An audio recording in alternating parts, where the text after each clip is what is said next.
Namaste, greetings, and welcome to week number 4, February 25th. Oh, it'll be my birthday in a month. February 25th, the year 2024. And we continue our discussion, our conversation, our practice regarding the whole spectrum of pain and fear and transformation and vision.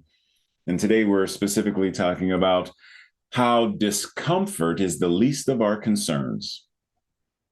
Now, when we say that, what do we generally mean whenever we say something like that? Such and such is the least of your concerns. Losing your job today is the least of your concerns. It means there are a whole bunch of other concerns that are more pressing than that. So when we say discomfort is the least of our concerns, it's an invitation to say, my being uncomfortable in order to eradicate poverty, it's worth it.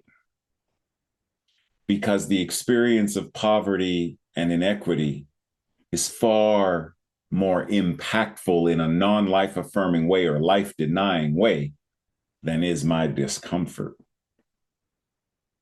Dr. Holmes offers us in 365 Science of Mind, we can overcome the troubles and difficulties that we have allowed, quote unquote, that we have allowed to enter our lives when we remember that love is that creating and sustaining presence.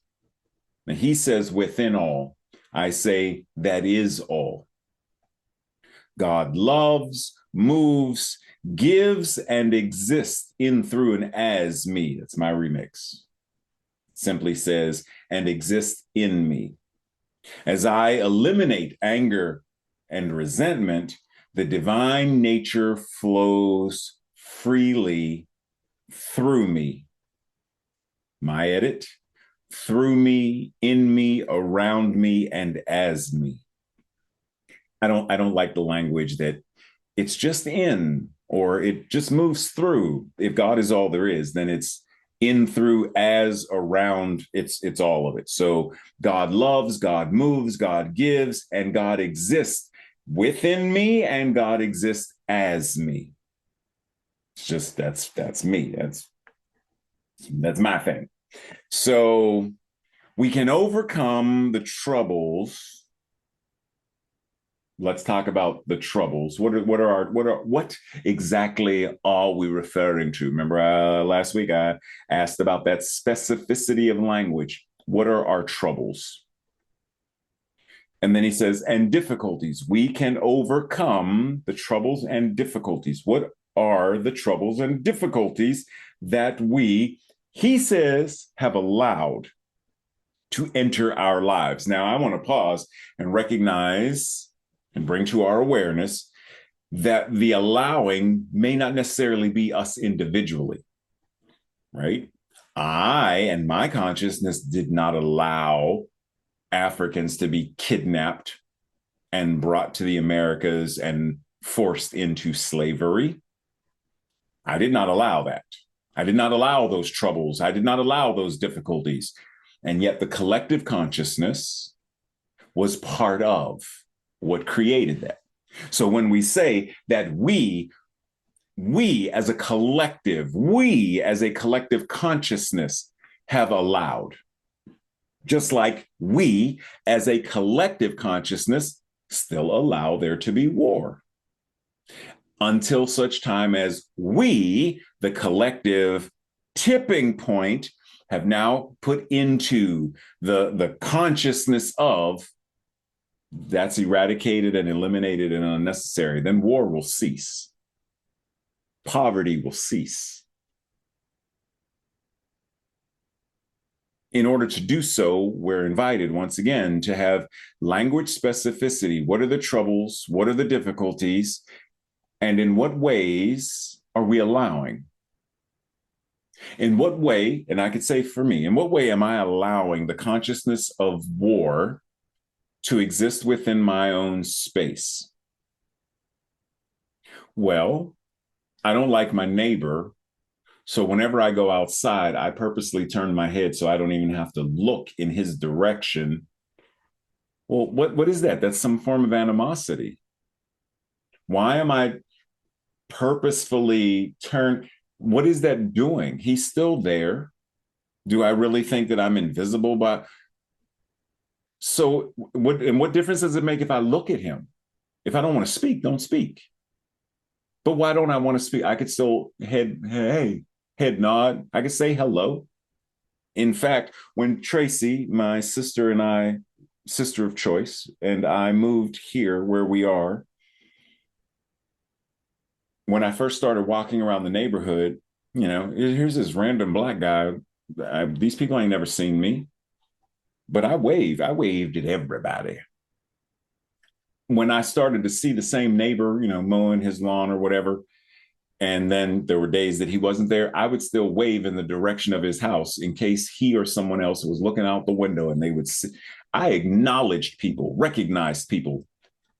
And it took a minute because then COVID happened, but it took a minute to such a degree where now I am such a fixture in the area.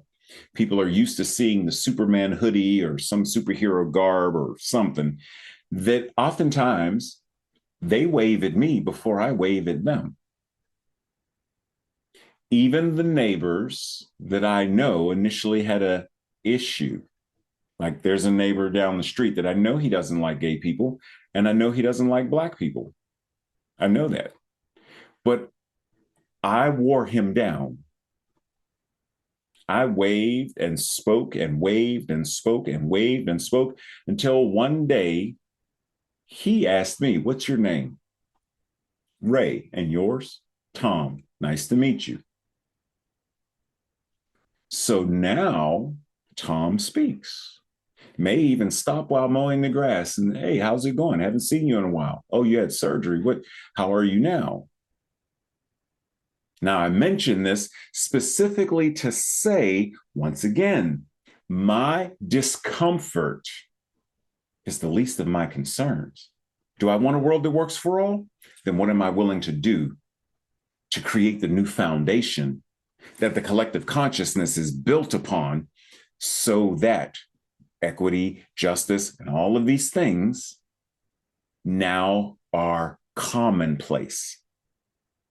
So when Dr. Holmes says we can overcome these things, when we remember, not just remember, but we act on this thing called love as the greatest creating and sustaining force and presence that there is, then the change has to occur. But where in my own life do I see that kind of love? Where in my own life do I use and apply that kind of love? Do I use that same sustaining and creating love to take care of me?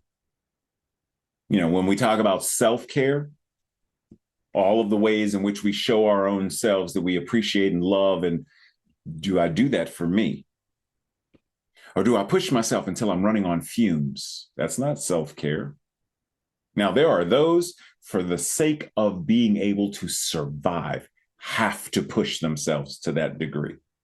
Once again, my discomfort is the least of my concerns when there are those who aren't afforded the privilege to be able to take care of. They have to work 4 or 5 jobs to ensure that they do not become unhoused. Okay, so once again, how do I care for myself with that love that Dr. Holmes is talking about? This creative and sustaining power and presence of all. Where am I allowing that to show up in my life? Because if I'm criticizing myself, it's not that. If I'm judging myself, it's not that. If I'm guilting and shaming myself, it's not that. So, how do I reduce the amount of times that I criticize and shame and guilt myself and all of that other stuff to love me more, to see my inherent worth more? How do I tip the scales so that there is more joy and love to such a degree that I now see in the grand view of, yeah, my discomfort is the least of my concerns because I'm going to use this, my power, my creativity, my love, my sustain. I'm going to use this and invest it in this whole new collective paradigm so that. How do we, he goes on to say about eliminating anger. As I eliminate anger and resentment, then the divine nature, that which is God, that which is the universe, flows freely in, through, and as me. Where am I invited to eliminate or reduce, at least reduce anger and resentment, bitterness, which we could flip it and say, where am I invited to forgive and have grace? Matter of fact, it was 8 days, specifically 8 days before Reverend Amani went on sabbatical. We had a conversation about a couple of things. And she reminded me, make sure you have grace for you. Right? I don't remember what exactly we were talking about, but somewhere in there, I would assume, since she said it, was that I may have been giving off the vibes that I wasn't having or offering myself enough grace. So she reminded me, make sure you are, yeah, make sure. Because sometimes we forget. Sometimes we get so caught up in all of the to do, gotta do this too. I forgot to do this yesterday, so I better do it today and move this over here. Oh man, what? We're so busy, busyness.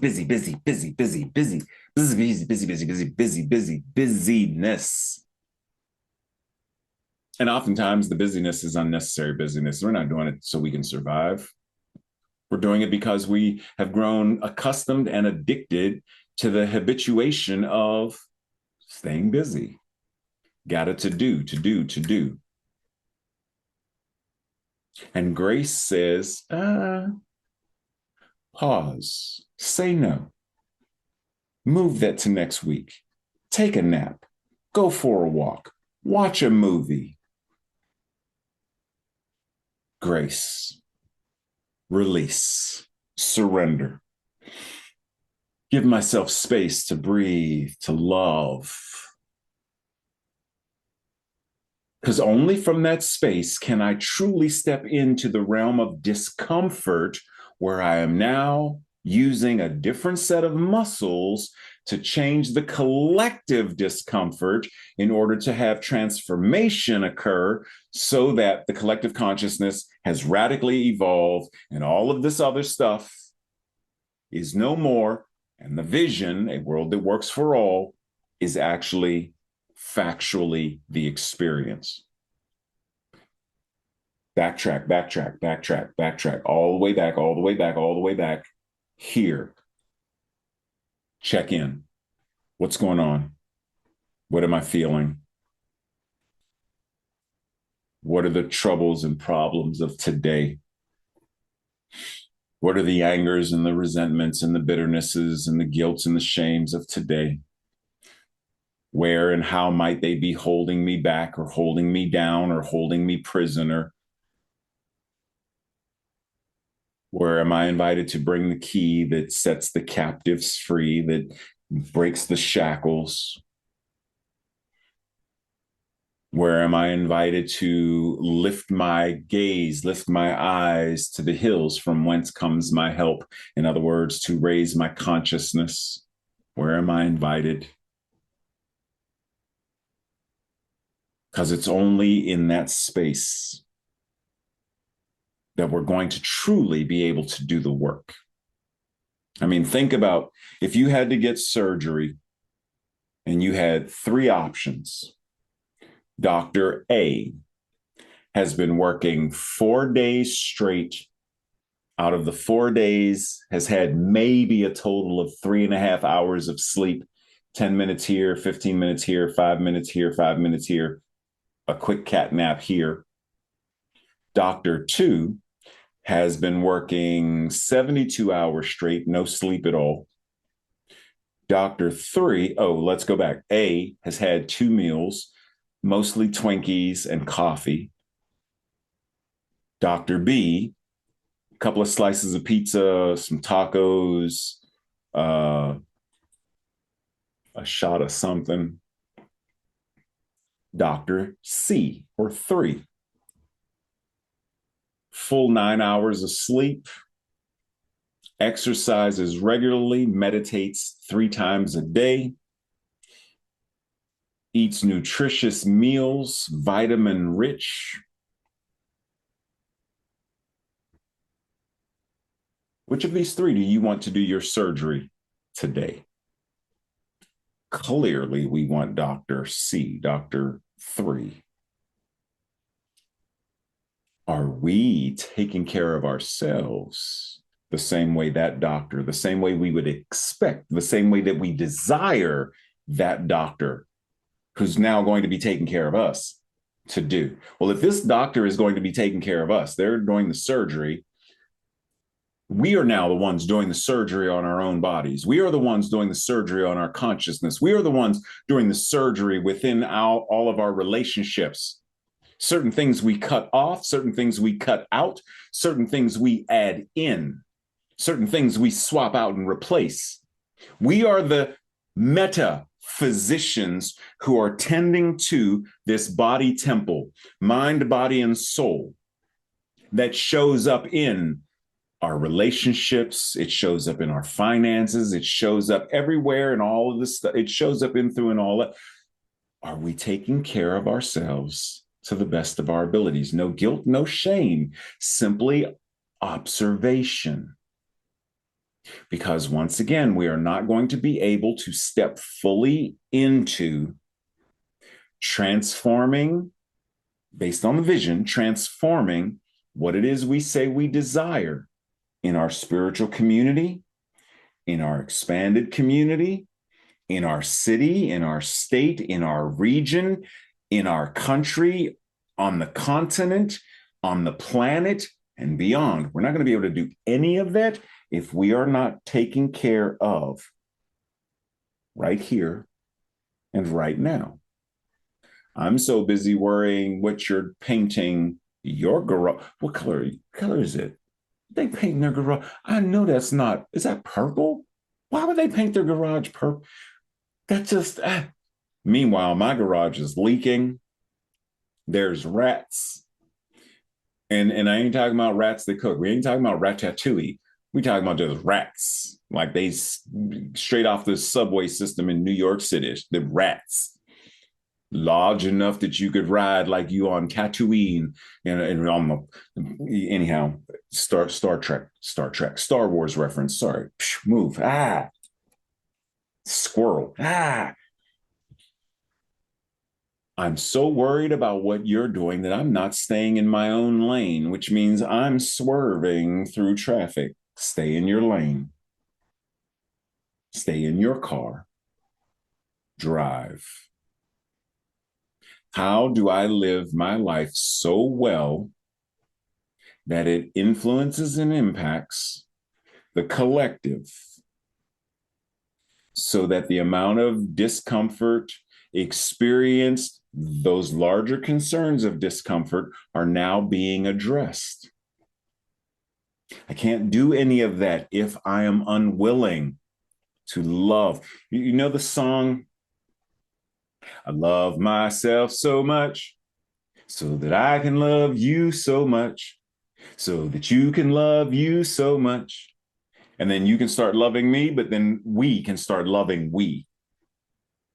Do you love yourself so much that you can say no to what is not yours? That in the saying no to this, what you are doing is creating the space for this sacred yes. Do you love yourself enough, so much, to be able to say no and mean it? Love yourself so much that if therapy is needed, you find a therapist or a psychologist. Love myself so much, love yourself so much that you have regular prac sessions. Love yourself so much that you speak to the minister or a minister as needed. Love yourself so much that there is exercise and physical care and psychological and mental care and emotional care and spiritual care and financial care. Love yourself so much that it becomes a contagion that spreads and pulls others into. Because when you love yourself so much and you are giving from a full cup, a cup that runneth over, you are now giving from your saucer because your cup runneth over, then that fuels and feeds to such a degree that then others now have cups that runneth over. And they too are able to drink from their saucer. See, we've got more than enough food on this planet, and more than enough food to feed every person on this planet. Just looking at how much food we in the United States of America throw away on a daily basis, that by itself shows that there is more than enough food. We can not only feed, but feed well, not processed, I'm saying we've got enough food. And if we don't have enough, we can have enough. But we have to recognize what needs to happen, what needs to change. One of the reasons why so many foods are processed and chemically enhanced, et cetera, toxic capitalism. So how do we evolve the consciousness of capitalism so that it works in alignment with spiritual principle? We don't have to get rid of capitalism. I mean, we can, but we don't have to. We can change the energy of it if that's what we choose to do, if that's what's going to create the vision of a world that works for all, rather than capitalism operating the way it currently operates, where the 1% on the backs of that's not healthy, that's not effective, that is not a world that works for all. Children mining in Africa for things for our smartphones when that's not healthy, that's not life affirming, that's not a world that works for all. So my discomfort, your discomfort, is the least of our concerns when it comes to what we are invited to do to transform the planet, to transform the collective consciousness so that a world that works for all is the regular default setting. So this week, have some conversations. Like, step into the space of what are some of the problems? What are some of the challenges? What are some of the, it's almost like physicians will diagnose a sickness or an illness, and then there's a prognosis related to it, and then there's a treatment plan. And if necessary, then there's something that goes into prevention so we don't end up back where we started. Well, as metaphysicians, we could do the same thing. Diagnose what is causing racism. What's the prognosis? Well, if we continue on our current trajectory, okay, well, what if we change it? Well, it's a different prognosis. Okay, what's the treatment plan? What do we put into place to create sustainable health and well-being? And then what do we put into place to prevent us from ever having to come back to a consciousness of how do we engage in the practice in such a way? That's the invitation.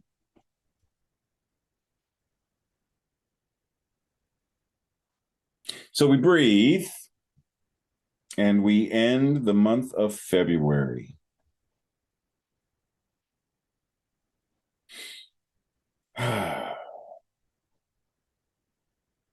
Much love and appreciation, and I will see you soon.